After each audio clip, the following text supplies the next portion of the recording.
네, 안녕하세요. 예, 조창입니다.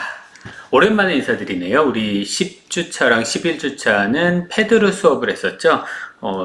예, 이게 이제 학교에서 촬영을 못하는 상황이 이었어가지고 부득이하게 패드로 촬영을 했었는데, 이제 오늘은 다시 이제 닥줌으로 촬영을 하니까 이렇게 영상도 나올 수 있게 되고 그렇게 되네요. 뭐 어떤 학생 한 명이 러닝 노트에다가 대면 수업도 못 하는데 수업에 영상이 안 나와가지고 얼굴이 안 나와서 뭐 싫다고 그랬나? 아쉽다 그랬구나. 예, 아쉽다고 그랬었는데 예, 영상 나옵니다. 좋은 건지 나쁜 건지 모르겠어요. 자, 어쨌든 이제 12주차 수업을 진행을 하도록 할게요. 12주차에는 우리 11주차, 지난 주차부터 해서 길이 측정하는 장비들, 길이 측정기들 하고 있죠. 그래서 지난주에는 버니어 캘리퍼스랑 하이트 게이지 두 가지를 했었고요. 오늘은 마이크로미터하고 게이지 블럭에 대해서 설명을 드리도록 하겠습니다. 우리 측정기에 대한 설명은 다음 주까지 하면 이제 끝나요. 13주차까지만 하면은 우리 설명 다 끝날 거고요. 14주차하고 15주차에는 별도로 할 건데, 잠깐 설명을 드리면은 14주차, 자, 우리 13주차죠. 남은 게 13주차에는 다이얼 게이지, 다이얼 게이지요. 다이얼 게이지라는 거 하고요. 그 다음에 실린더 게이지. 이 두 가지에 대해서 설명을 드릴 겁니다. 길이 측정기가 이거 말고도 더 있기는 한데 설명은 여기까지만 드릴 거고요. 측정기에 대해서는 14주차에는 별도로 우리 과제물을 제출을 해줄 겁니다. 근데 과제물을 제시만 할 거고요. 제출은 14주차까지 받지는 않을 거예요. 14주차에 뭐 할 거냐면 우리 여태까지 배운 거에 대해서 비주얼 싱킹이라는 걸 이용을 해서 정리하는, 여태까지 배운 걸 모두 다 정리하는 한 장의 보고서를 제출을 받도록 할 거예요. 그 과제물 제시를 할 거고요. 어떻게 작성하는지 그런 거에 대해서는 저희 별도로 교육을 받도록 할 겁니다. 이거 별도 교육이니까요. 따로 여러분들한테 공지가 나갈 거예요. 어떤 형태로 수업을 들어주세요 라고 하면 비주얼 싱킹 어떻게 하는지, 마인드맵이라는 걸 들어오셨을 텐데 마인드맵하고 비슷한 겁니다. 마인드맵하고 비슷한 비주얼 싱킹, 뭐 마인드맵에서 그림 좀 더 들어간다고 생각하시면 될 거예요. 그런 비주얼 싱킹을 이용을 해서 여태까지 여러분들이 배우신 내용을 정리해서 제출하는 그러한 과제를 14주차에 내줄 거고요. 그 다음에 15주차에는 기말 시험을 볼 겁니다. 기말 시험 보는 거에 대해서도 설명을 14주차에 같이 설명을 드릴 거고요. 제가 별도로 단톡방에다 별도로 공지를 드렸는데 6월 24일 수요일 날 시험을 본다고 말씀을 드렸을 겁니다. 이렇게 하면은 이번 학기가 끝났네요. 그리고 별도 과제물은 16주차에 까지 제출을 하는 걸로 그렇게 설명을 드리도록 하겠습니다. 14주차 제가 숙제 내줄 때 다시 한번 설명을 드리도록 할게요. 자, 이제 오늘 할 마이크로미터라는 거하고 게이지 블럭이라는 거 한번 진도를 나가도록 할게요. 길지 않은 내용이에요. 그닥 어렵지는 않은 것들이다 보니까 측정기 들어갔으면 이제는 어렵지는 않죠. 측정기라는 거 뭐 원리라든가 아니면 주의사항 그런 정도, 종류 뭐 그런 정도만 알고 계시면 되기 때문에 복잡하진 않은 내용이실 겁니다. 사진에 보시는 메인 화면에 보시는 위쪽에 있는 게 마이크로미터죠. 제가 이제 맘이라고 부르자라고 했는데, 그 다음에 여기 있는 얘네들, 이런 것들이 다들 게이지 블럭입니다. 게이지 블럭은 세트로 돼 있어요. 자, 먼저 마이크로미터부터 먼저 설명을 드리도록 하지요. 자, 마이크로미터입니다. 1819년에 제임스 와트, 그 제임스 와트, 여러분들 알고 계시는 그 제임스 와트, 증기기관 발명한 이 제임스 와트라는 사람이 가장 먼저 고안을 했고요. 최초로 고안을 했습니다. 안 변하네. 예, 최초로 고안을 했고요. 그 다음에 1848년, 되게 오래됐죠? 180년 정도 전이네요. 팔머에 의해서 발명이 됐고, BNS사에서 최초로 제작해서 상품으로 만들었습니다. 그래서 제임스 와트가 개발한 마이크로미터, 그 다음에 팔머가 개발한 마이크로미터, 그 다음에 현재와 비슷한 BNS사의 마이크로미터. 자, 요게 마이크로미터죠. 기초 측정 실습에서 다 배우셨을 테니까, 요 설명은 하셨을 테니까 마이크로미터 보셨을 겁니다, 다들. 어떤 건지는 아실 거고요. 자, 지금 명칭으로 보면은 다음 페이지에 이름이 나오죠? 예. 명칭으로 보면은 여기가 엔빌. 그죠? 여기가 엔빌이죠. 그 다음에 여기가 스핀들. 엔빌입니다. 엔빌이고요. 그 다음에 스핀들. 이게 스핀들이고요. 물체는 요 사이에다 놓고 측정을 하죠. 얘를 회전을 시키면은 딤블을 회전시킵니다. 이 딤블이라고 읽어주시면 되고요. 딤블을 회전시키면 여기 있는 스핀들이 왔다 갔다 하게 되는 거죠. 자, 눈금은 딤블 눈금이 있고 그 다음에 슬리브 눈금이 있어요. 이게 슬리브입니다. 슬리브 눈금. 슬리브가 메인이고요.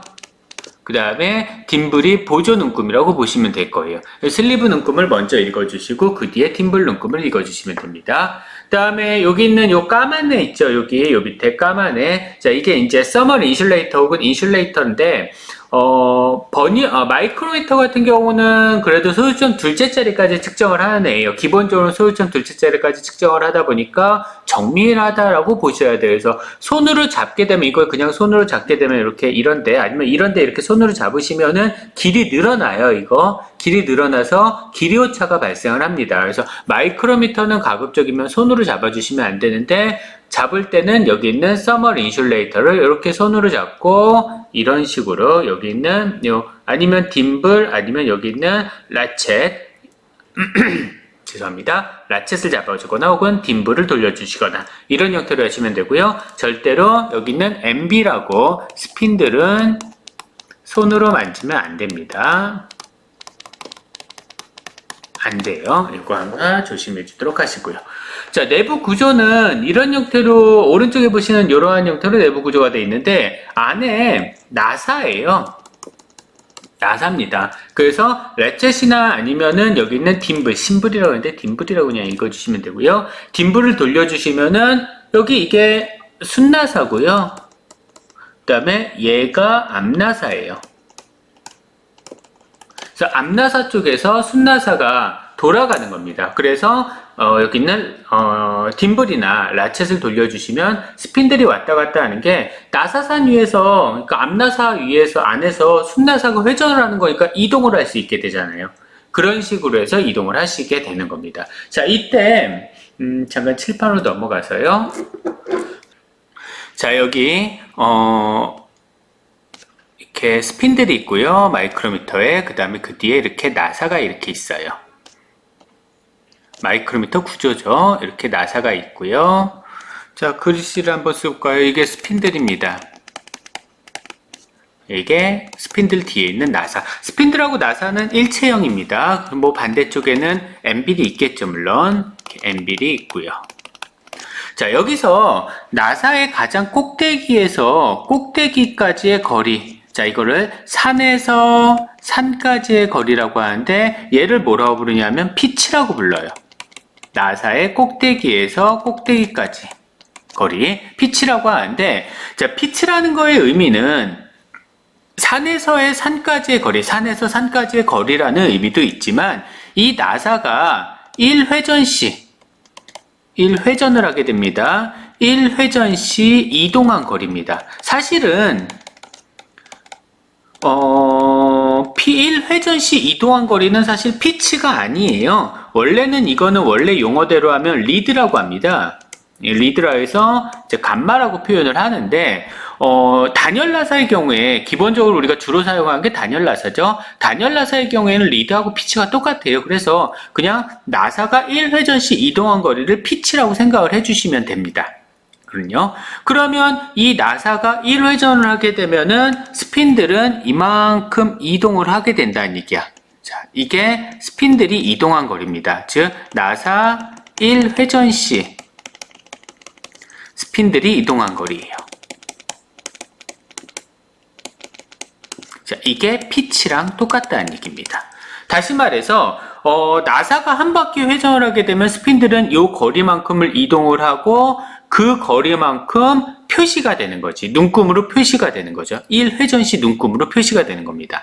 자, 그러면 우리가 사용하는 이 마이크로미터, 우리가 주로 사용하는 마이크로미터는 피치를 얼마짜리를 사용하냐 하면은 0.5mm 짜리를 사용을 해요. 그러니까 이 나사가 1회전을 하면은 0.5mm만큼 이동을 한다라는 얘기입니다.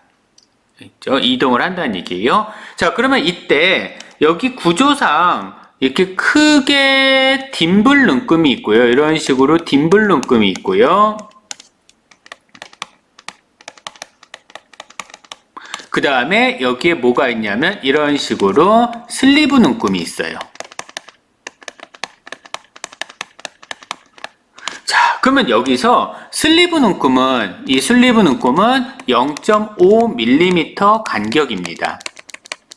그러니까 슬리브 눈금이 0.5mm 간격이라는 얘기는 피치가 0.5mm니까 한 바퀴 회전을 하게 되면 딤블이 이 나사가 한 바퀴 회전을 하게 되면은 그때 얼마만큼 0.5mm 간격이니까 슬리브 한 눈금이 움직인다는 얘기예요. 자, 이 얘기는 나사 1회전 시 슬리브 눈금이 눈금 한 칸 이동을 한다. 그런 뜻입니다. 이런 의미가 되는 거고요.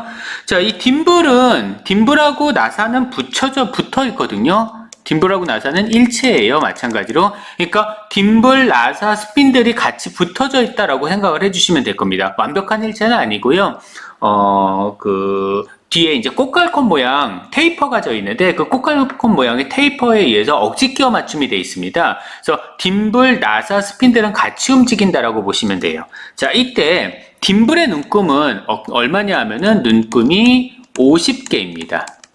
눈금이 50개예요. 눈금이 50개라는 얘기는 다시 말해서 딤블은 한 바퀴를 돌죠. 딤블이 한 바퀴 돌면 나사도 한 바퀴 돌아요. 그러면 스핀들은 0.5mm 이동을 합니다. 그러면 눈금이 50개라는 얘기는 자, 이런 얘기예요. 딤블이 1회전을 하게 되면은 나사가 1회전을 하는 거고 그러면은 스핀들이 얼마 움직여? 0.5mm 이동을 한다는 얘기입니다. 근데 이 딤블이 50회전을 할 때 눈금이 몇 개 있어요? 눈금이 50개 있죠. 자, 눈금 50개로 0.5mm 이동을 하는 거란 얘기예요. 그러면 다시 말해서 눈금 지울게요. 눈금 한 개당 몇 밀리미터 이동을 하는 거겠어요? 눈금 50개가 회전할 때, 그러니까 딤블 1회전을 하게 되면 눈금 50개가 움직이는 거고, 왜냐하면 딤블에 눈금이 50개가 있으니까, 그러면 그때 스핀들이 0.5mm 이동을 한 거니까 눈금 하나당은 50분의 0.5mm 이동을 하는 거죠. 즉 0.01mm 이동한 겁니다. 아, 그래서 딤블 1눈금은 얼마? 0.01mm를 의미하는 거죠. 그렇기 때문에 이 마이크로미터의 최소 분해능은, 최소 눈금은 0.01mm까지 측정을 할 수 있다는 얘기예요. 마이크로미터의 최소 분해능. 마이크로미터로 가장 작게 측정할 수 있는 크기는 0.1mm. 다시 말해서 딤블의 눈금수 요거로 뭐를 나눠주시면 되는 거예요? 예, 나사산의 피치를 나눠주시면 나사의 피치를 딤블의 눈금수로 나눠주시면 최소 분해능이 나오시는 겁니다. 아니면은 딤블의 눈금수 나사의 피치랑 똑같은 게 뭐예요? 슬리브 간격이죠? 슬리브 눈금 간격. 예, 이렇게 계산을 해주셔도 될 것 같습니다. 자, 이게 이제 마이크로미터에서 눈금이 표시되는 원리죠. 그러니까 마이크로미터라는 거는 나사의 원리를 이용하는 것이다 라고 생각을 해주시면 될 것 같아요. 자, 그래서 대표적인 외측 마이크로미터, 외측 측정용 마이크로미터의 구조입니다. 자, 이게 외측 마이크로미터예요. 기본적인 마이크로미터죠. 외측 마이크로미터고요. 외측 마이크로미터의 경우에 각각 이런 형태로 표시를 해주시면 된다라는 얘기입니다. 그래서 쭉 해서 유도한 과정, 여기서부터 이렇게까지 쭉 유도한 과정이 방금 설명드렸던 이 과정이니까요. 뒤에 앞에서 설명드렸던 그 칠판의 내용 보시고 이해해 주시면 될 것 같아요. 자, 마이크로미터 읽는 법은 우리 기초측정 실습에서 여러분들 학습을 따로 하셨을 거라고 생각을 해요. 그래서 마이크로미터 읽는 법에 대해서는 별도로 설명을 드리진 않을 겁니다. 별도로 설명을 드리진 않을게요. 여기서는요. 요거는 좀 최소 눈금 단위가 0.01까지 측정을 할 수 있는 건데, 예, 요거까지는 신경 쓰지 마세요. 얘는 신경 쓰지 마세요. 셋째 자리까지는요. 자, 마이크로미터의 종류에 대해서 설명을 드리도록 할게요. 마이크로미터는 종류가 상당히 많습니다. 가장 먼저 나오는 게 버니어 마이크로미터인데요. 지금 보시는 얘가 버니어 마이크로미터예요. 혹시 보이실까요? 초점이 잡힐까? 안 잡히겠네? 예, 여기에 지금 이게 슬리브거든요. 슬리브 눈금하고 딤블 눈금이 있어요. 기본적으로 이렇게 두 가지가 있는데 여기에 버니어 눈금이 하나 더 있는 겁니다. 그래서 눈금이 3개 들어가 있는, 버니어 눈금까지 들어가 있는 그러한 마이크로미터를 버니어 마이크로미터라고 하고요. 아마 여러분들 기초 측정 실습, 실제로 실습을 하시게 되면은 주로 이 버니어 마이크로미터를 이용해서 눈금을 읽어주실 거예요. 그래서 버니어 마이크로미터로 눈금을 읽는 방법은, 슬리브하고 딤블의 눈금을 읽는 방법은 똑같습니다. 그냥 앞에서 했었던 것대로. 다시 말해서 지금 옆에 있는 이 그림을 보시면은 15.5가 넘었죠. 15.5에 여기 지나니까 15.5, 그 다음에 5, 6, 7, 8이네요. 여기까지 나왔어요. 그 다음에 소유점 셋째 자리가 어디서 만나냐면 여기 버니어 눈금하고 만나는 데를 찾아주시면 돼요. 여기 4죠? 예, 그래서 4. 15.584. 이렇게 읽어주시면 되는 겁니다. 마찬가지로 밑에 있는 그림 볼게요. 자, 5.5가 지났어요. 그러면 5.5고요. 그 다음에 25죠? 여기 25, 26, 27, 28도 지났네요. 그러면 잠시만요. 5.5, 25니까 5가 아니라 5.75가 돼야죠. 순간 당황했어요. 자, 5.75가 되고요. 5.5에서 0.25 더니까, 그러니까 5.5 플러스 0.25가 더해지고요. 여기다 플러스, 25가 아니라 5, 6, 7, 27. 죄송합니다. 다시요. 5.5에서 플러스 0.27 더해지게 되고요. 그 다음에 버니어 눈금하고 만나는 데가 여기가 만나는 것 같아요. 여기쯤이라고 할게요. 3이네요. 플러스 0.003 이렇게 더해지는 거죠. 그래서 3, 7, 그래서 5.773 이게 맞는 답이 되실 거예요. 이런 형태로 읽어주시면 되는 거. 순간 저도 당황했네요. 예, 이게 버니어 마이크로미터. 수업하면 왜 이렇게 당황하지? 이렇게 온라인 수업하면 상당히 이렇게 당황을 하게 돼요. 이러면 안 되는데. 준비가 부족한 것처럼 보이는데. 자, 이게 버니어 마이크로미터고, 소수점 셋째 자리까지 측정할 수 있는 겁니다. 그 다음에 두 번째 디지털 마이크로미터의 측정 결과가 숫자로 나오는 거. 디지털 마이크로미터. 나중에 기초 측정 실습하실 때요, 요거 분해하는 것도 한번 해보실 거예요. 마이크로미터 분해하는 것도 한번 해보실 텐데, 디지털 마이크로미터는 분해를 하시면 안 됩니다. 자, GC 마이크로미터라는 게 나왔습니다. GC 마이크로미터는요, 여기 그 엠빌이죠. 엠빌이 이동이 가능해요. 엠빌이 이렇게 눌릴 수 있습니다. 그러면 이 눌린 길이만큼이 바늘, 이 다이얼 게이지가 부착이 되어 있어요. 그래서 바늘의 길이만큼 돌아가게 됩니다. GC 마이크로미터는 뭐로 사용할 수 있냐면 비교 측정을 하는데 사용을 하는데요. 어떻게 이걸 비교 측정을 한다는 얘기냐? 칠판으로 넘어가 보시면요. 자, GC 마이크로미터는 이렇게 되어 있습니다.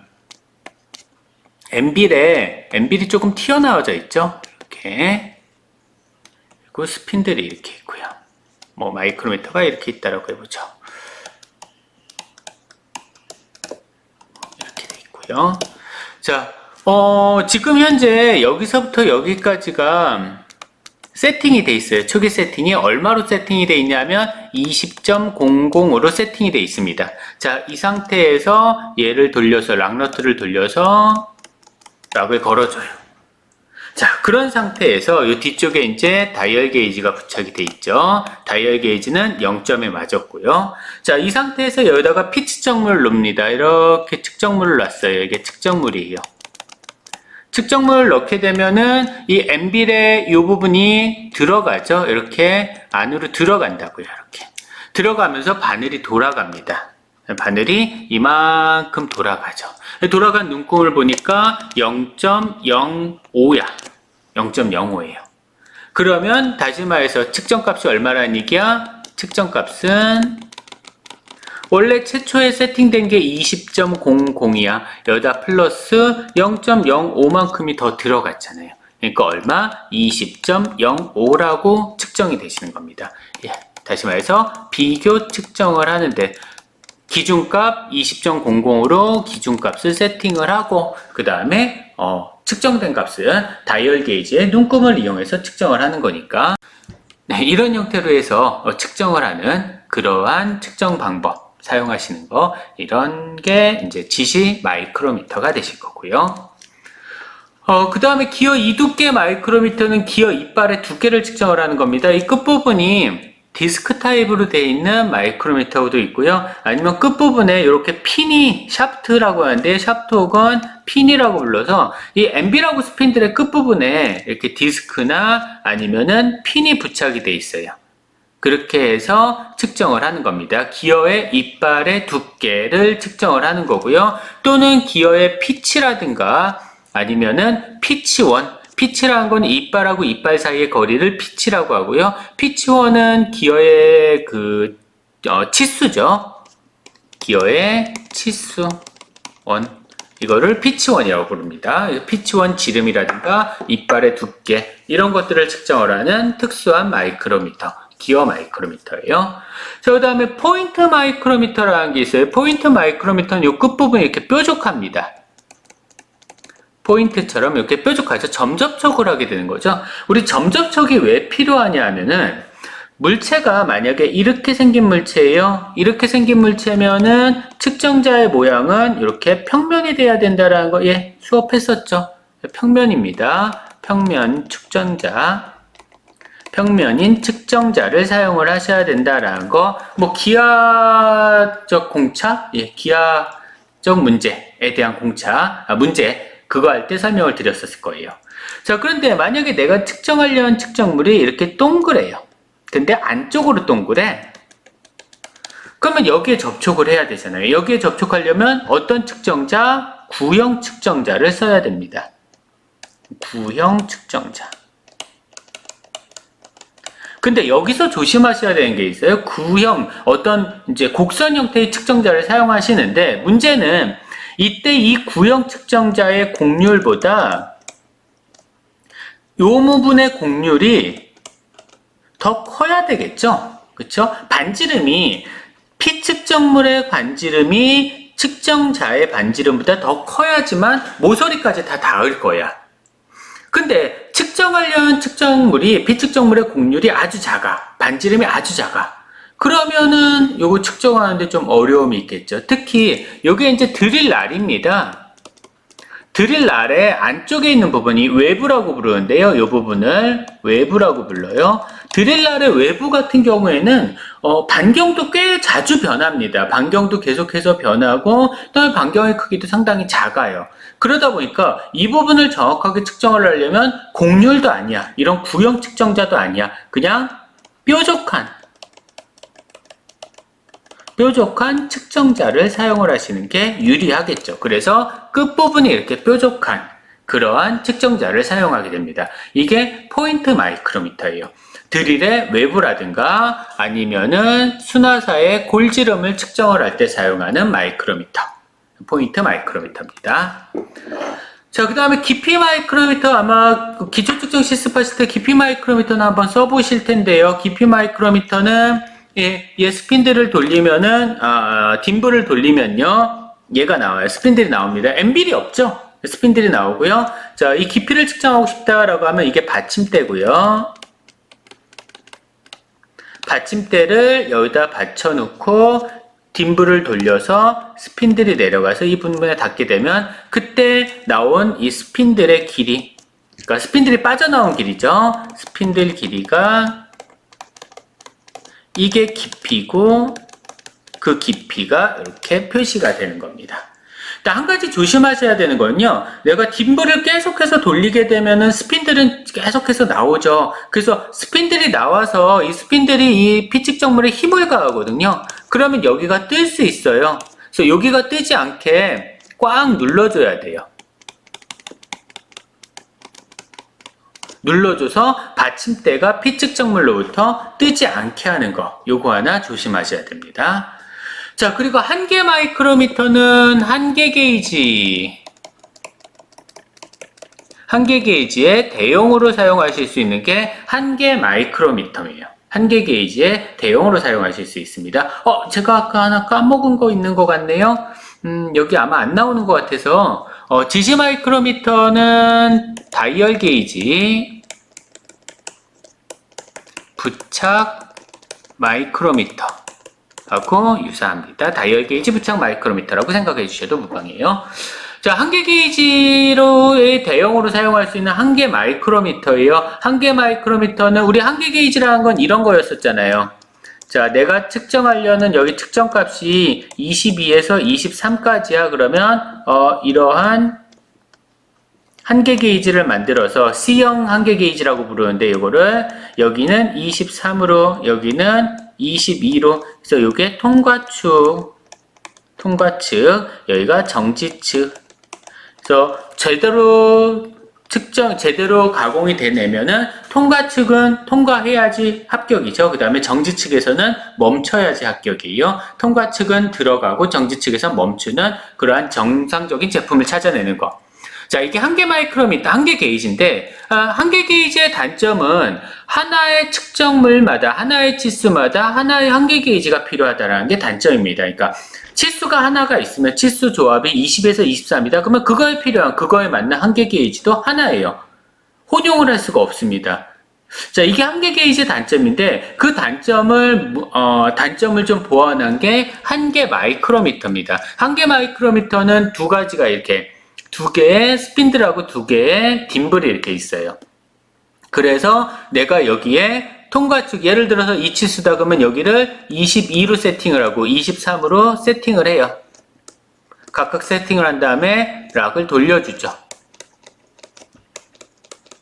그러면은 여기서부터 여기까지 거리는 23이야. 이 거리는 22야. 그럼 내가 어떤 피 측정물을 여기다 집어넣어 봤을 때 통과축은 통과하고 정지축은 정지하게 만들 수가 있겠죠. 자, 여기가 통과축, 여기가 정지축이 되는 겁니다.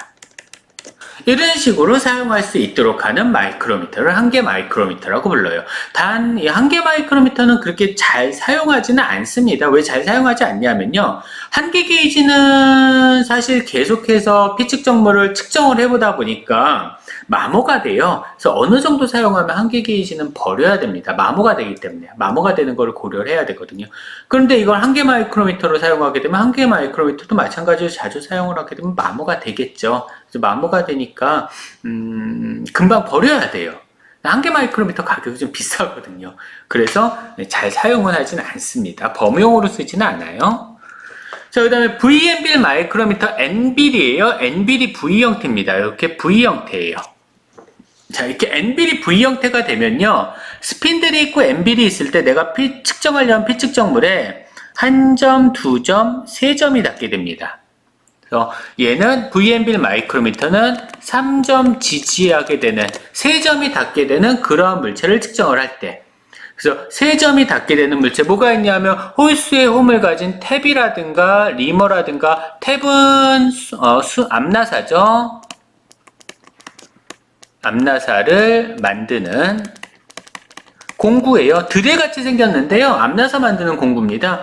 보시는 요게 탭이 아니고 리머인가요? 리머인 것 같네요. 예. 리머는 구멍이 뚫렸으면 구멍의 내벽을 깎아주는, 내벽을 고르게 예쁘게 깎아주는 그러한 기구를, 얇게 깎아주는 기구죠. 그러한 기구를 리머라고 하는데 다 날이 3개 아니면은 5개예요. 그래서 3개의 홈용 혹은 5개의 홈용으로 구분되고 V자 형태의 MB를 갖는 그러한 마이크로미터.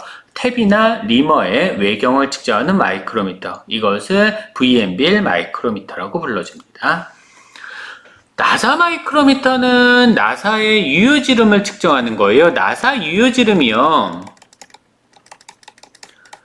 측정하는 방법이 그닥 많지는 않습니다. 나사의 유효지름을 측정하는 게 그닥 쉽지는 않거든요. 그래서 나사의 유효지름은 나사가 있으면 나사의 바깥지름을 산지름, 안지름을 골지름, 이렇게 골에서 골까지의 거리를, 그게 아니고 바깥지름도 아니고 골지름도 아닌 유효지름이라 해서 중간점에서 중간점, 피치에서 피치까지의 거리가 되면 될 텐데요. 자, 그 지름을 피치 다이어메타라고 부릅니다. 유효지름이에요.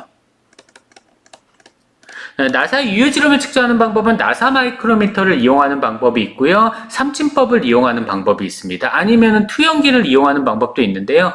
그닥 쉽지는 않고요. 삼침법이나 혹은 나사 마이크로미터를 이용해서 주로 측정을 해요. 그래서 요 골 지점에 딱 닿을 수 있게 스핀들이 뾰족하죠. 그 다음에 요 산 지점을 집을 수 있게 엔빌이 이렇게 V자 형태로 파여져 있습니다. 그래서 나사의 유효지름을 측정할 수 있는 나사 마이크로미터가 있고요.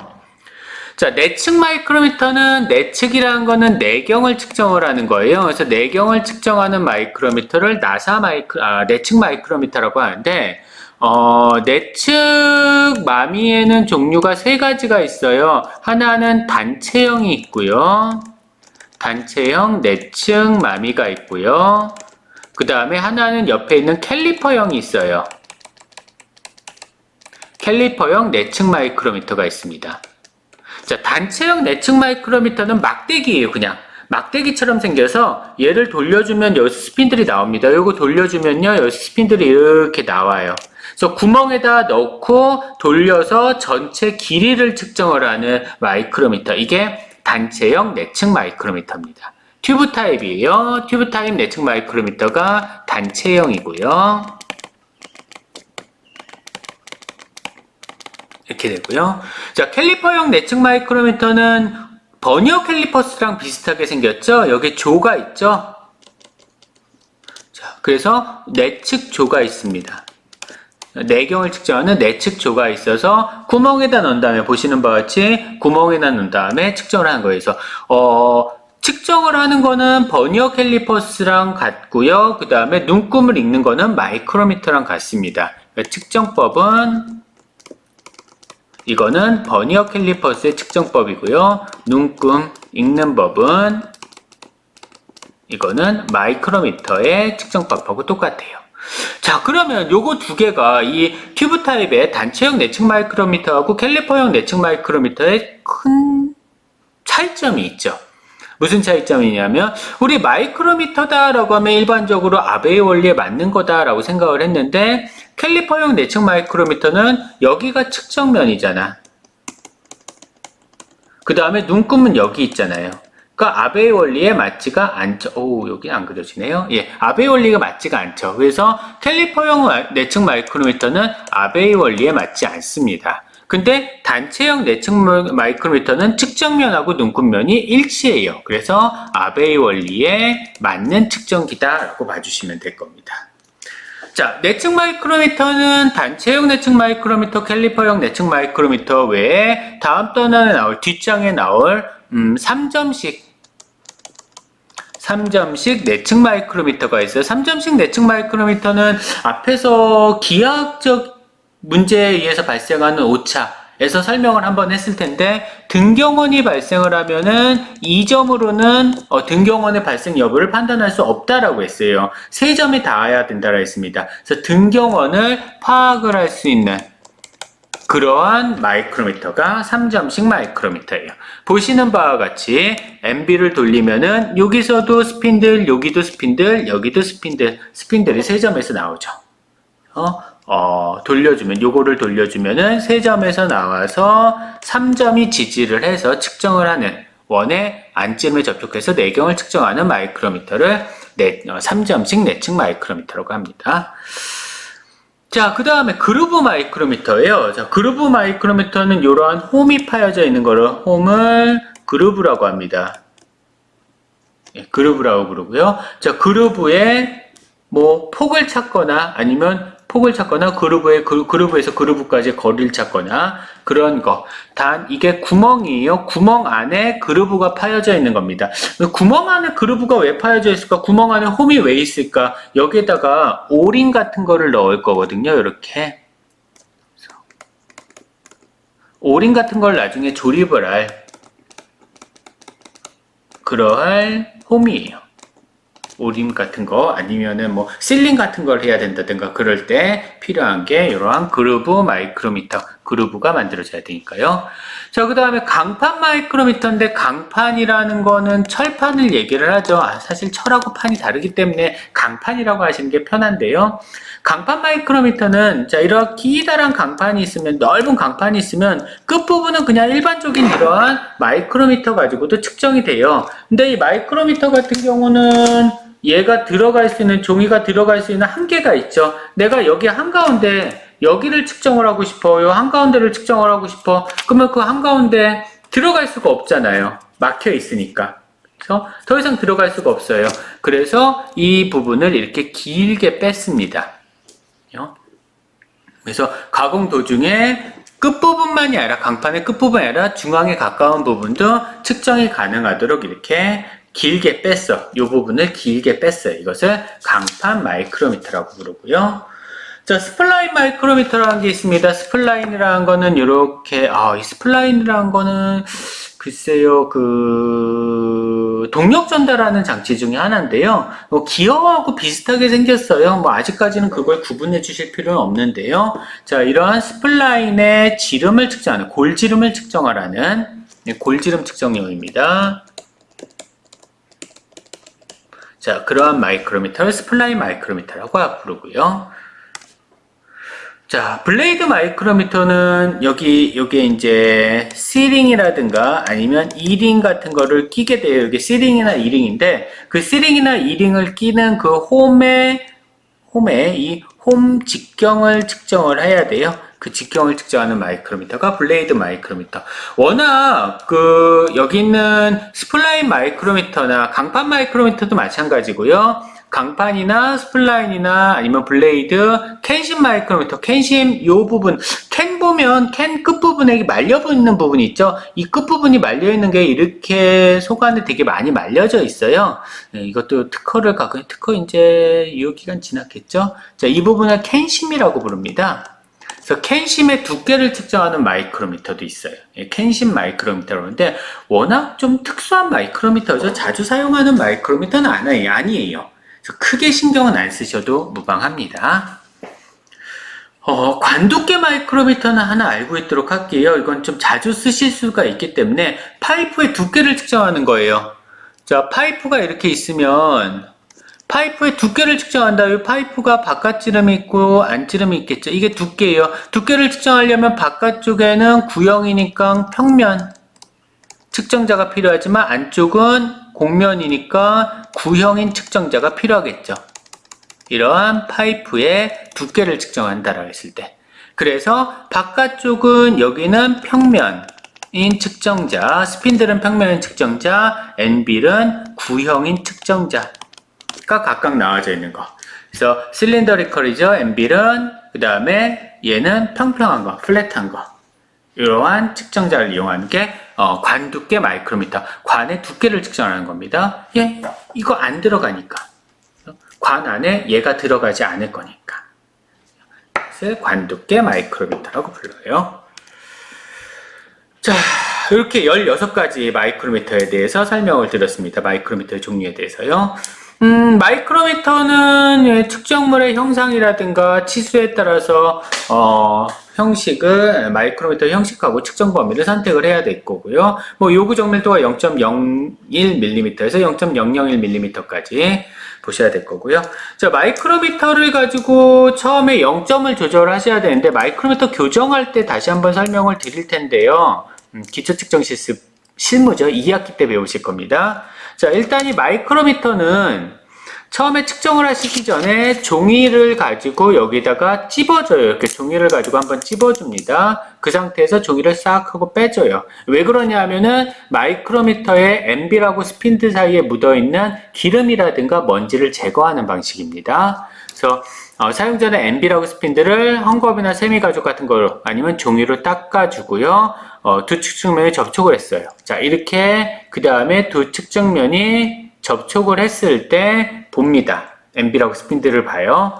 자, 세 번째 그림이죠. 레쳇을 돌려서 접촉을 했을 때 만나지 않네요. 0점이 만나지 않아요. 자, 슬리브 눈금하고 딤블 눈금의 0점이 만나야 되는데 만나지가 않는다. 그럴 경우에 만나지 않는 어긋남의 정도가 얼마 안 돼. 0.01mm 이하일 경우에는요. 이 경우에는 로클램프라고 불러서 요 마이크로미터 박스 안에 보면 이렇게 클램프가 붙어져 있습니다. 이걸 이용해서 돌려주면 돼요. 그냥 스핀들 안에 이제 홈이 있거든요. 홈을 잡고 돌려줘서 0점을 그냥 맞춰주시면 되는 거고요. 불일치 정도가 크면은 뒤에 이거 풀르셔야 됩니다. 여기 풀러가지고 크게 조정을 해주셔야 되는데 마이크로미터를 분해하는 거에 대해서는 기초 측정 실습 실무 시간에 배우실 테니까 그때 더 정확하게 배우는 걸로 할게요. 여기서는 이론적으로 배우는 시간이니까 그거는 빼도록 하겠습니다. 혹시라도 이제 미리 보시고 싶으신 분들은 요 유튜브를 캘리브레이팅 오브 마이크로미터라고 유튜브에다 검색을 하시거나 아니면 저 주소를 치고 들어가시면 돼요. 그러면 찾으실 수가 있으실 거고요. 이거는 별도로 보실 분들은 보시는 걸로 하는 걸로 할게요. 자, 마이크로미터의 검사는 항목이 두 가지가 있습니다. 길이 오차가 있고요. 그 다음에 평면 오차가 있고요. 평면이라든가 혹은 평면도하고 평행도 오차 이런 게 있습니다. 자, 이거는 형상이죠. 형상 오차 이렇게 두 가지 있고요. 자, 길이 오차는 정리를 그냥 이렇게 하자. 칠판으로 넘어가죠. 써야 되니까.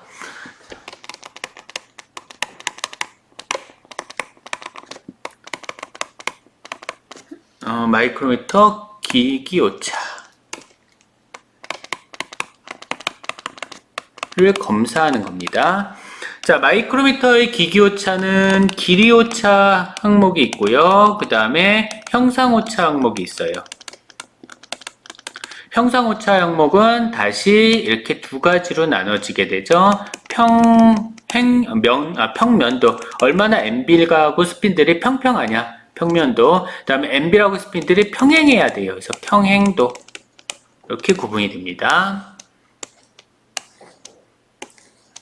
구분이 되고요. 자, 요게 오차 항목이고요. 그러면 이거를 검사하기 위한 검사 도구가 있겠죠. 검사 도구는 길이 오차를 검사하기 위해서 필요한 거는 길이 오차라는 거는 이 마이크로미터를 이용해서 내가 얼마만큼을 측정을 해, 얼마만큼의 길이를 측정을 해. 그랬을 때 숫자가 얼마가 나오느냐, 정확하게 나오느냐를 봐야 되잖아요. 그러면 정확한 길이를 알고 있는 피 측정물을 가지고 측정을 해보면 됩니다. 그래서 그 길이가 나오는지 안 나오는지 확인해 보시면 되는 거죠. 정확한 길이를 갖고 있는 피 측정물 뭐가 있어요? 게이지 블록이 있죠. 그래서 게이지 블록을 이용을 해서 측정을 해주시면 되고요. 그래서 측정을 해서 보시면 됩니다. 기차라는 거, 앞에 기차라는 거, 그거 개통적 오차 할 때 기차 했었잖아요. 그거하고 똑같다고 보시면 돼요. 자, 그 다음에 MB라고 스핀들의 평면도하고 평행도를 보려면 옵티컬 플랫이라는 게 있어요. 그래서 옵티컬 플랫이라는 걸 이용해서 측정을 해보시면 되고요. 평행도를 보시려면 옵티컬 패러렐을 이용해서 그걸 이용을 해서 측정을 해주시면 됩니다. 물론 여기에 이제 빛을 쏠 때 백색광을 써도 되지만 단색광을 써주는 게 좋고요. 아직까지는 이게 무슨 얘기인지는 제가 설명은 아직 안 드렸어요. 그래서 단색광을 써주는 게 좋고 경우에 따라서는 평행도를 측정을 할 때는 게이지 블록이 필요할 때가 있습니다. MB라고 스핀들이 닿지 않을 수도 있거든요. 자, 다시 앞으로 가서 설명을 드릴게요. 이건 정리고요. 자, 검사 방법은 각 부분의 도장이나 도금, 각인, 눈금 등의 결점을 확인하고요. 그 다음에 측정면에 평행도하고 평면도를 봐야 되는데 먼저 평면도, 얼마나 면이 평평한가를 보려면은 옵티컬 플랫이라는 걸 이용을 해야 돼요. 옵티컬 플랫입니다. 뭐 별건 아니고요. 옵티컬 플랫을 요 게이지 블록이라든가 아니면은 MB라고 MB나 스핀들 위에 옵티컬 플랫을 올려놔요. 그리고 여기서 쳐다봅니다. 이렇게 쳐다봐요. 눈동자. 예, 좀 무섭다. 예, 이렇게 쳐다봅니다. 쳐다보면요, 무지개 모양이 생기거든요. 무지개 모양은 왜 생기는 거냐면 꼭 그런 거예요. 얇은 막에서의 간섭 현상인데요. 그 물에 기름이 떠 있으면 무지개 모양 보이잖아요. 아니면 전복 껍데기 같은데 무지개 모양 보이죠? 예, 그거랑 똑같은 원리라고 보시면 돼요. 그래서 바닥이 평평하면은 무지개 모양이 안 생깁니다. 근데 바닥에 높이 차이가 있으면 무지개 모양이 생겨요. 높이 차이가 심하면 무지개 모양이 더 많이 생깁니다. 높이 차이가 적으면은 무지개 모양이 적게 생기고요. 그래서 이때 평행도를 어떻게 계산하냐? 평면도죠. 죄송합니다. 평면도는 flatness F, 예, 이거는 자, 개수예요. 이거에다가 2분의 람다. 무늬의 개수인데, 무지개 무늬의 개수인데, 무지개 무늬 개수를 어떻게? 다 못 세고요. 단색. 무지개 무늬 중에서 하나만 고르세요. 보통 빨간색 많이 고릅니다. 그래서 빨간색의 개수 곱하기 얘는 그 단색의 파장이에요. 빛은 파장이 있죠. 빨간색이 보통 650 나노미터 정도 되고요. 그 다음에 파란색이 보통 400 나노미터 정도 돼요. 그러니까 요 단색광의 파장 나노미터라고 하면 이거는 0.65 마이크로미터. 얘는 0.4 마이크로미터. 이렇게 나오시는 거예요. 그래서 그 파장을 곱해서 계산을 해주시면 됩니다. 자, 이게 옵티컬 플랫을 이용해서 평면도를 계산하시는 방법이에요. 자, 평행도를 계산하실 수도 있는데요. 평행도는 물려주시면 됩니다. 옵티컬 패러렐을 이용을 하고요. 옵티컬 패러렐 사실 우리 실습하실 때는 섞어 쓰는데, 자, 사진에 보시는 바와 같이 이게 옵티컬 패러렐이에요. 패러렐입니다. 옵티컬 패러렐을 양쪽 MB라고 스핀들에 물려봐서 이쪽에서 한번 보고 여기서 한번 보고 그 다음에 여기서 한번 보고 두 번 보시면 됩니다. 봐서 이쪽에서 봤을 때를 N1, 이쪽에서 봤을 때 그 무늬의 개수를 N2, 그러면 N1하고 N2를 더해 주시면 이게 평행도예요. 이게 평행도입니다. 자, 보시는 바와 같이 여기 무지개 모양이 발생을 하죠. 이렇게 무지개 모양이 발생을 하면은, 예, 그걸 가지고 개수를 세주시면 되는데, 제가 아까 단색광에 대해서 얘기를 했어요. 여기다 백색광을 비추면 백색광은 빨주노초 파남보가 다 있는 거잖아요. 그래서 무지개 모양이 다 보입니다. 빨주노초 파남보가 다 보이고요. 단색광을 사용하시면은 무늬의 개수를 확인하시기가 조금 더 편하죠. 왜냐하면은 빛이 하나만 보이니까. 그러면 개수를 세기가 조금 더 쉬울 테니까. 파란색 빛을 쏘여주게 되면 파란색 빛 하나만 보입니다. 빨간색 빛을 쏘여주면 빨간색 빛 무늬만 보여요. 그러면 개수를 세기가 더 쉽잖아요. 그래서 단색광을 사용하시는 게 조금 더 편합니다. 자, 예를 들어 볼게요. 왼쪽에 있는 거 볼까요? 자, 얘는 지금 무늬의 개수가 빨간색이 하나예요. 그 다음에 오른쪽에 있는 거, 자, 평행도를 지금 예시인데요. MB 쪽을 봤더니 빨간색만 생각할게요. 우리 빨간색이 하나입니다. 오른쪽도 하나예요. 그러면 얘는 평면도 NB들이 있고 스핀들이 있죠. 그 다음에 평행도 각각 한번 구분을 해보죠. 요건 지워야 되네. 죄송합니다. 자, 각각 한번 찾아볼까요? 자, 평면도는 2분의 람다에다가 n을 곱한 것 같다. 2분의 0.65 곱하기, 자, 빨간색은 이거는 0.65 마이크로미터 곱하기, 자, MB 같은 경우 하나 스핀들도 하나 있습니다. 1입니다. 그러면 0.325, 0.33 대략 0.33 마이크로미터, 얘도 0.33 마이크로미터. 평행도는 N1 플러스 N2에 2분의 람다니까 두 개 더해 주시면 되죠. 그러면 0.65 마이크로미터 이렇게 나와주시면 되겠네요.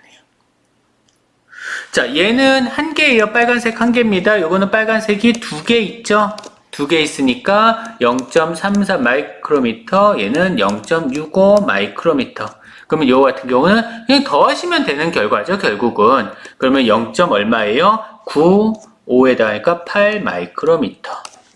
자, 얘 두 개 있습니다. 빨간색. 이거는 세 개 있네요. 두 개 있으면 0.65 마이크로미터, 세 개 있으면 0.98 마이크로미터. 그러면 더해 주시니까 평행도는 0점이 아니네요. 1.6 그 다음에 3 마이크로미터 나오네요. 자, 이거 두 개, 얘 두 개. 두 개니까 0.65 마이크로미터, 0.65 마이크로미터. 그러면은 1.3 마이크로미터 나오겠네요. 이런 형태로 계산을 해주시면 된다라는 얘기예요. 형태가 이렇게 볼록하거나 아니면 이렇게 오목한 모양일 거고요. 가운데가 평평하네요. 이건 가운데가 평평한 형태고요. 여기도 평평한 형태예요. 이거 조금 더 오똑 솟은 거겠죠? 이렇게 조금 더 오똑 솟은 거고, 이거는 이렇게.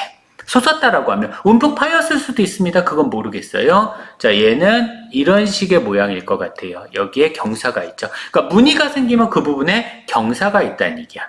무늬가 있으면 그 부분에 경사가 있다는 얘기고요. 아마 지도 같은 거 보는 거 중학교나 고등학교 때 아마 배우셨을 거예요. 독법까지는 아니도. 그때 등고선 배우셨을 겁니다. 아니면 지구과학에서 일기도 볼 때 등압선 배우셨을 거예요. 등압선이나 등고선하고 똑같이 생각해 주시면 됩니다. 경사가 급할수록 간격이 좁아요. 자, 마이크로미터 사용하실 때 일반적으로 주의할 사항들 쭉 나와져 있습니다. 뭐 일반적인 다 얘기일 거고요. 그래서 그냥 요거는 한번 읽어주시면 되는데 여기 없는 내용이 하나가 있더라고요. 아까 보니까 마이크로미터는요, 보관을 하실 때요, MB라고 스핀들 이렇게 다 있는 상태에서 보관하시면 안 됩니다. MB라고 스핀들이 약간 떨어져 있는 상태에서 보관을 해주셔야 돼요. 다 있는 상태에서 보관을 하시면은 만약에 보관 상태에서 열 팽창이 생겼다든가 그럴 경우에 서로 눌리잖아요. 그러면 변형이 발생할 수 있습니다. 여기에. 그래서 변형의 우려 때문에 다 있는 상태에서 보관하지 않는다. MB라고 스핀들을 이런 식으로 떨어뜨린 상태에서 보관을 한다. 기억을 하도록 하세요. 요거는. 자, 여기까지가 마이크로미터에 대한 설명이 되실 겁니다. 아마 마이크로미터는 조금 내용이 많다 보니까 종류가 많다 보니까 설명이 조금 길었어요. 자, 그 다음에 이제 게이지 블록입니다. 게이지 블록. 자, 게이지 블록이 이렇게 생긴 애들입니다. 반짝반짝하죠? 예. 면 아주 매끄러워야 돼요. 면 상당히 매끄러워야 됩니다. 자, 뭐 작은 것도 있어요. 이것도 게이지 블럭이고요. 아주 이렇게 얇은 애들도 있습니다. 이렇게 얇은 애들도 있어요. 예, 되게 얇죠? 이게 얼마냐 하면은 1.5mm 짜리네요. 이 두께가 1.5mm입니다. 두께가 1.5mm짜리고요. 얘는 10.5mm 요 두께. 요 두께죠. 요 두께가 여기서부터 여기까지가 10.5mm. 이거는 18mm네요. 여기서부터 여기까지 길이가 18mm. 이렇게 된 거. 게이지 블록이고요. 자, 게이지 블록은 단도기에 속합니다. 단도기에 속하고요. 18세기에 가장 먼저 이 단도기가 만들어졌고, 어쩌고저쩌고 쭉 해서 요한슨식 게이지 블록을 사용을 하고 있죠. 우리가 주로 사용하는 거는 요한슨식 게이지 블록을 많이 사용을 하고요. 호크형 게이지 블록도 가끔 사용합니다. 가운데 이제 구멍이 뚫려져 있는 게 호크형 게이지 블록이에요. 자, 게이지 블록의 특징은 길이를 정의하는 요소입니다. 그러니까 일반적으로 길이를 정의해요. 아까 제가 마이크로미터를 교정을 할 때 마이크로미터가 얘가 길이를 정확하게 잘 표시해 안 표시해 그거를 볼 때 뭘 가지고 한다? 요 게이지 블록을 가지고 한다라고 했어요. 그러니까 게이지 블록이 길이에 대한 표준이라고 생각을 해주시면 됩니다. 모든 측정기들의 길이 표준이에요.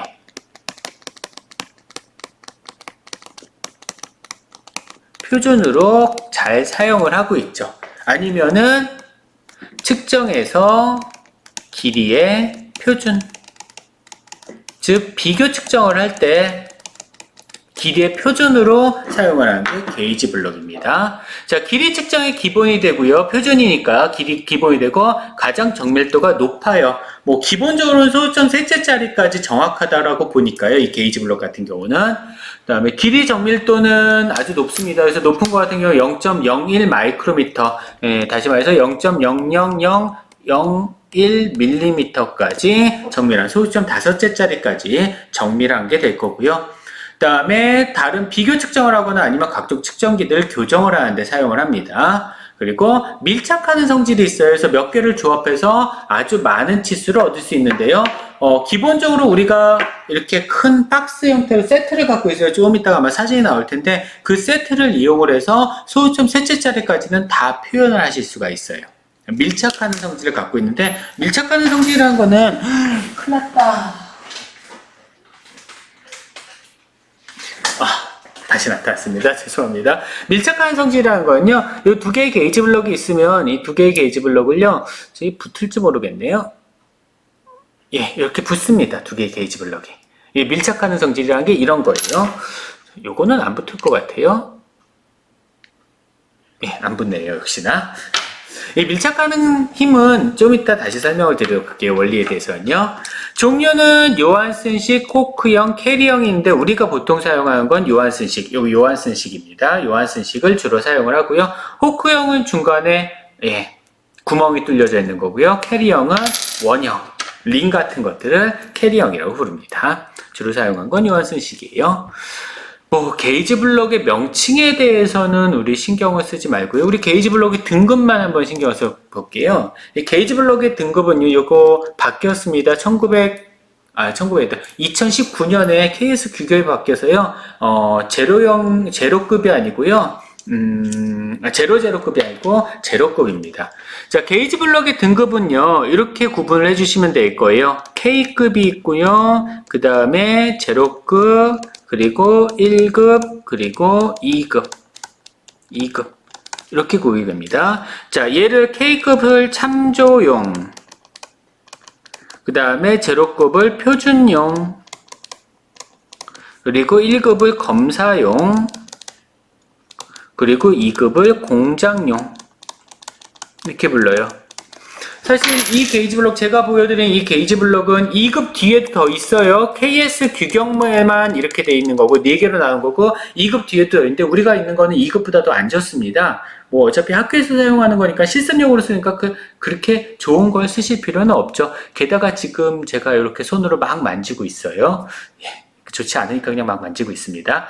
자, 그렇게 되는데 용도가 어떻게 되냐. 참고로 한 가지 말씀드릴게요. 이 게이지 블럭이요, 저보다 형이에요. 예, 이거 언제 건지 이렇게 표시를 보니까, 박스에 있는 표시를 보니까 1969년도에 생산된 게이지 블럭이더라고요. 되게 오래 쓸 수 있죠. 게이지 블럭이라는 건 뭐 원래 오래 쓸 수 있으니까. 1969년에 만들어진 게이지 블럭이면 저보다 형입니다. 한참 형이에요. 저희 집 큰형보다도 형이에요. 맞나? 그러네요. 큰형보다도 형이네요. 자, 여튼 공장용은 뭐하는 데 쓰냐면요, 이 공장용은 피측정물을 측정하는 데 써요. 그러니까 실제로 우리가 측정이라는 걸 하는 데 쓰는 게 공장용입니다. 측정하는 데서는 이 공장용만 갖고 있어도 충분하다는 거예요. 그럼 검사용은 뭐 하는 데 쓰냐? 이 공장용 게이지 블럭이요. 이 공장용 게이지 블럭이 워낙 정밀도가 높은 거다 보니까 게이지 블럭은 제대로 돼 있는 애인지 제대로 안 돼 있는 애인지 확인해 봐야 되겠죠? 그래서 이 공장용 게이지 블럭을 검사하는 데 쓰는 게 검사용 게이지 블럭이에요. 그죠? 말 그대로 검사용이잖아요. 그래서 검사용 게이지 블럭입니다. 그러면 표준용 게이지 블럭은 뭘까? 표준용 게이지 블럭은요, 검사용 게이지 블럭은 제대로 돼 있을까요? 모르죠. 화살표 조금 거꾸로 돼 있네요. 검사용 게이지 블럭 제대로 돼 있는지 안 되는지 그것도 확인할 수 없잖아요. 예, 그러니까 표준용을 이용해서 검사용 게이지 블럭을 검사하는 데 씁니다. 이렇게 되신 거예요. 자, 그러면 이제 아시겠죠? 검사용 게이지 블럭은 제대로 돼 있을까요? 알 수 없죠. 표준용 게이지 블럭도 확실하지 않죠. 예, 참조용으로 표준용 게이지 블럭을 검사합니다. 그래서 뭐 검사하는 기관에서 K급, 제로급 갖고 있을 수도 있겠지만, 상급 기관에서 갖고 있을 수도 있겠지만, 기본적으로는 검사하는 데서는 1급을 갖고 있고요. 1급 게이지 블럭이 제대로 돼 있는지 안 되는지 확인하기 위해서 제로급이 필요하고요. 제로급이 제대로 돼 있는지 안 되는지 확인하기 위해서 K급이 필요해요. 그럼 K급은 어떻게 검사하지? K급은 절대 평가로 계산합니다. 절대 평가.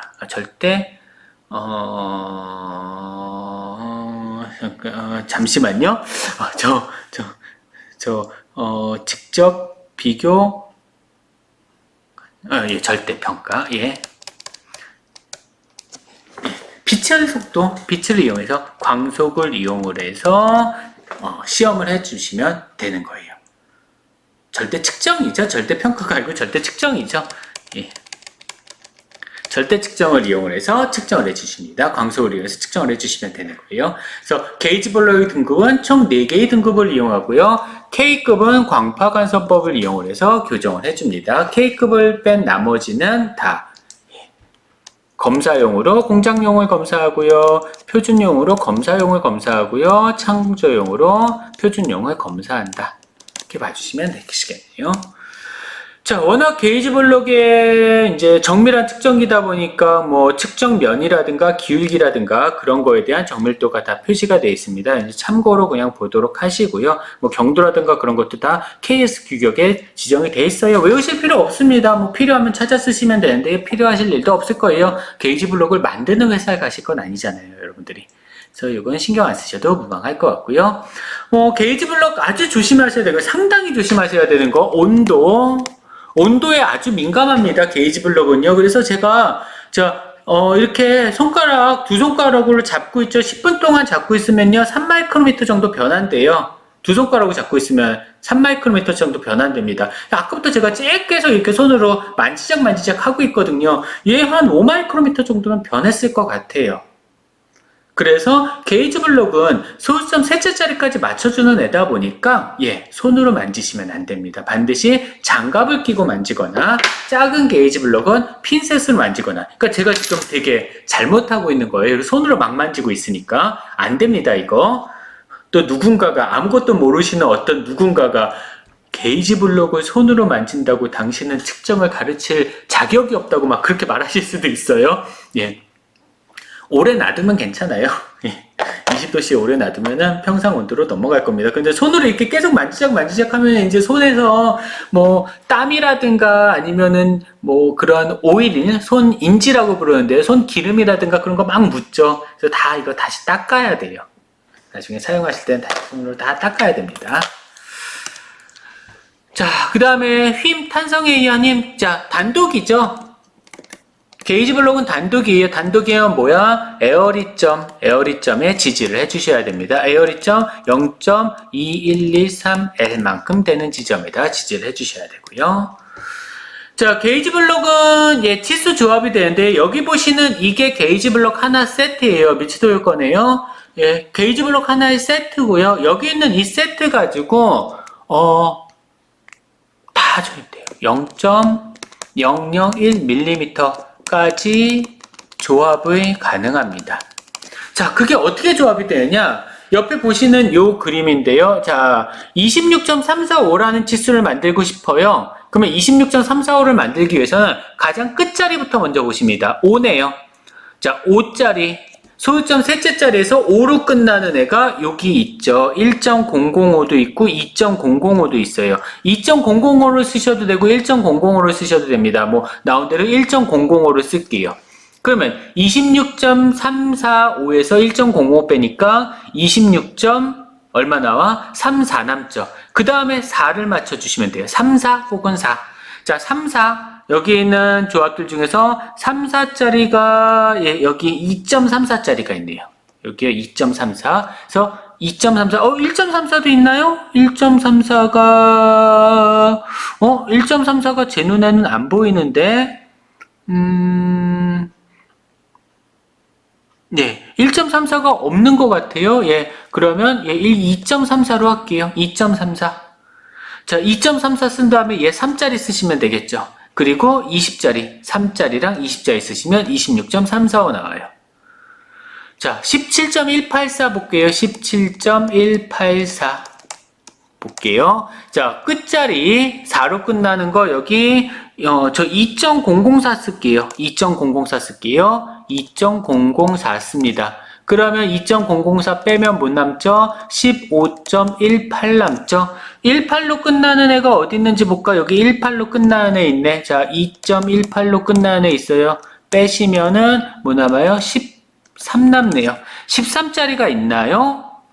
13짜리가 없네요. 13짜리가 없으면은 1하고 3짜리 쓰시면 되겠죠. 1하고 3짜리. 1하고 2짜리. 죄송합니다. 13짜리. 왜 미쳤어? 10하고 3짜리. 죄송합니다. 예, 10짜리하고 3짜리를 쓰시면 되겠네요. 자, 아무 숫자나 다 만드실 수 있어요. 여기 있는 이 조합 가지고 소유점 세 숫자리까지 다 만드실 수 있습니다. 뭐, 예를 들어서, 물론 이제, 100이 있으니까 아주 큰 거는 못 만들죠. 숫자가 너무 커지면은 여기 있는 거 다 붙여도 안 되는 것들 막 한 2m짜리 만드세요. 이렇게 물어보면 되게 곤란한 상황입니다. 예를 들어서 이렇게 보죠. 52.818 만들고 싶어. 그러면 여기에 8로 끝나는 거, 2.008짜리 있습니다. 2.008짜리 있네요. 빼주시면은 50.81 남아요. 자, 8일이 없을 거예요. 8일이 없으면요, 8일이 없으니까 3일, 2.31짜리 쓸게요. 자, 2.31짜리를 씁니다. 빼주시면은 48.50이죠. 48.50. 그러면 2.5짜리 있을걸요? 0.5로 끝나는 거 2.5짜리 쓸까? 4.5짜리 쓰니까 5.5짜리 쓸까? 8.5짜리 쓰자. 8.5짜리 쓸게요. 8.5. 여기. 그러면 빼주시면은 40.0. 40 만드는 건 어렵지 않죠? 40짜리 있잖아요. 그래서 1번, 2번, 3번, 4번, 5번.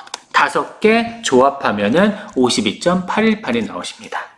한번 여러분들 요 페이지 있으니까요. 만드는 거 연습해 보세요. 이거 연습해 보시는 게 좋습니다. 만드는 거 한 번씩 연습해 보세요.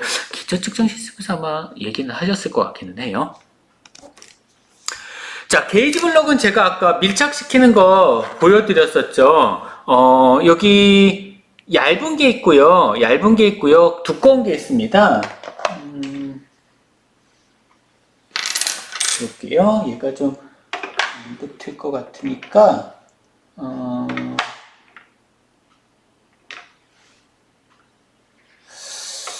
자, 이게 이제 면이 좀 깨끗해야지 나오는데 면이 안 깨끗하면 잘 안 나오거든요. 좀 깨끗해야 되는데. 자, 여기 보시면요, 두꺼운 거예요. 이게 두꺼운 거고요. 그 다음에 요 정도도 대략 이제 두껍다라고 보시면 될 것 같은데, 두꺼운 거랑 두꺼운 거를 밀착시키는 방법은 이렇게 십자 형태로 넣습니다. 십자 형태로 넣은 다음에 이렇게 돌려서 밀착을 시켜주시면 돼요. 그러면 이렇게 붙습니다. 그래서 이렇게 한 상태에서 십자 형태로 놓은 상태에서 이렇게 돌려서, 두꺼운 거랑 두꺼운 거는요, 이렇게 돌려서 꽉 누른 상태에서 돌리셔야 돼요. 그러면 이렇게 밀착이 돼요. 자, 이렇게 밀착을 시켜주시는 건데, 밀착을 하는 원리는 진공으로 만드는 거예요. 그러니까 얘랑 요 표면이랑 요 표면이 요 사이가 진공이 돼서 외부 대기압으로 눌러주는 거거든요. 그러다 보니까 면이 아주 매끄러워야 돼. 평평하고, 그 다음에 얘가 뭐 이물질이라든가 먼지라든가 그런 게 들어가 있지 않아야 됩니다. 그래야지 잘 붙어요. 그래서 만약에 잘 안 붙는다 싶으면은 면을 한번 아주 살짝, 많이 갈면 치수 변하죠. 아주 살짝 갈아줘서 돌기 같은 거를 제거를 해주셔야 되고요. 자, 두꺼운 거하고 두꺼운 거는 이렇게 돌려서 붙인데 링깅이라고 하는데요. 두꺼운 게이지 블럭에 이러한 얇은 게이지 블럭을, 뭐 더 얇은 거 있나요? 예. 이렇게 얇은 게이지 블럭을, 두꺼운 게이지 블럭에 얇은 게이지 블럭을 밀착을 시키는 거는 이런 식으로 그냥 길이 방향으로 이렇게 누른 상태에서 그냥 길이 방향으로 쭉 밀어주시면 됩니다. 그러면 이렇게 밀착이 될 거예요. 길이 방향으로 밀어주시면 되고요. 자, 문제는 얇은 애하고 얇은 애예요. 이렇게 얇은 애하고 얇은 애. 얇은 애하고 얇은 애는요, 사실 이렇게 눌러서 아까 한 것처럼요, 이거 한 것처럼 해도 돼요. 근데 그럴 경우에 얇은 애들끼리 밀게 되면 이거 얇다 보니까 휘어져요. 변형이 생길 수 있습니다. 그래서요, 이렇게 두꺼운 애에다가 얇은 애를 붙이세요. 하나를 붙입니다. 그런 다음에 또 다른 얇은 애를 그 위에다 또 붙여요. 그러면 두꺼운 애가 워낙 두껍다 보니까 변형이 발생하지 않아요. 이렇게 누르는 동안에. 그렇게 한 다음에 두꺼운 애를 빼내시면 됩니다. 그러면 이렇게 얇은 애들끼리 붙게 돼요.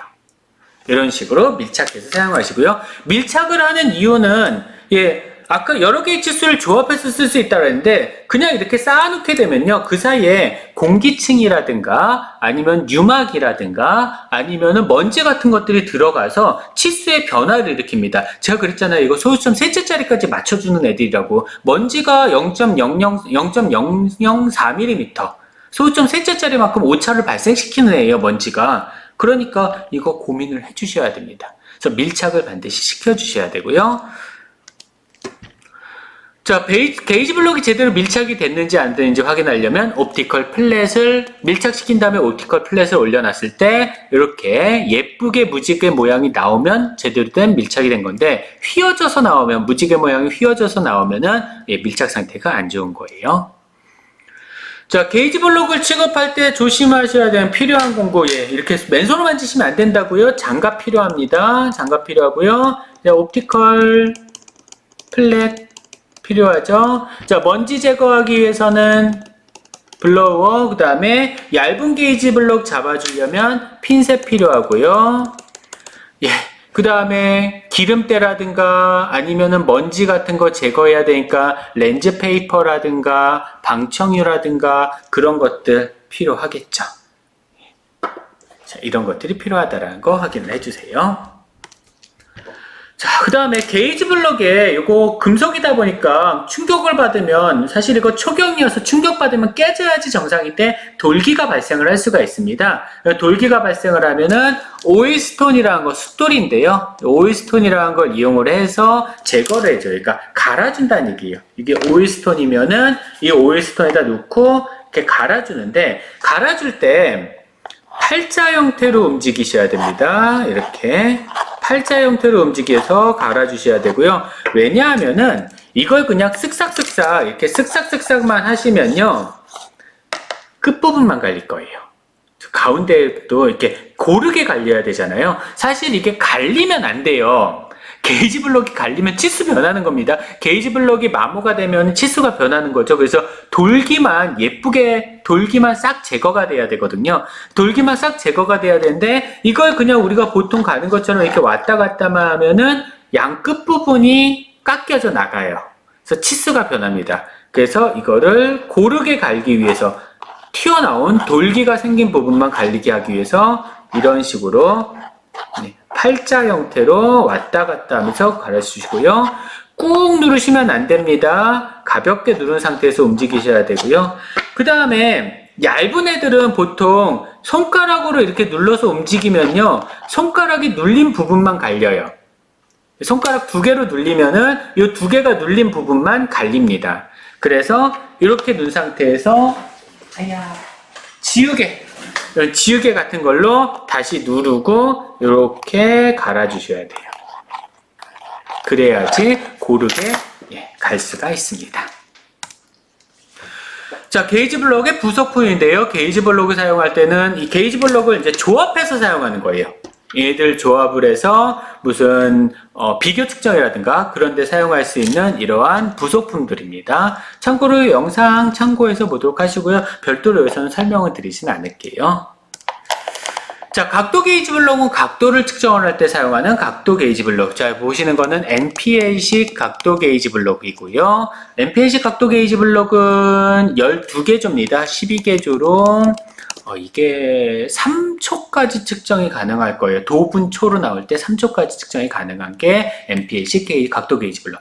우리는 일단 여기서는요, 요 길이 측정하는 게이지 블록만 다룰 거고요. 각도 게이지 블록은 2학기 때 각도 단원을 배울 때 다시 다루도록 하겠습니다. 자, 여기까지가 조금 길었나요? 우리 길이 측정하는 거기서 두 번째 시간이죠. 마이크로미터하고 게이지 블록에 대한 설명이 되시겠네요. 자, 미루지 마시고요. 러닝노트 바로 작성해서 바로 제출하세요. 가끔 한 반에 보통 A반, B반, C반 하면 한 반에 꼭 두세 분씩 제출 안 하세요. 꼭 좀 제출하시고 성적에 반영이 됩니다. 그리고 성적 관리, 학점 관리 꼭 하셔야 돼요, 여러분들. 학점 관리 한 번 망하시면 정말로 취업하고 연관이 되다 보니까 나중에 되게 후회하시거든요. 그래서 뭐 1학년 때 논다 그렇게 생각하지 마시고요. 학점 관리 꼭 할 수 있게, 예, 꼭 러닝 노트 제출하도록 하세요. 예, 여기까지 하도록 하겠습니다. 고생 많으셨습니다.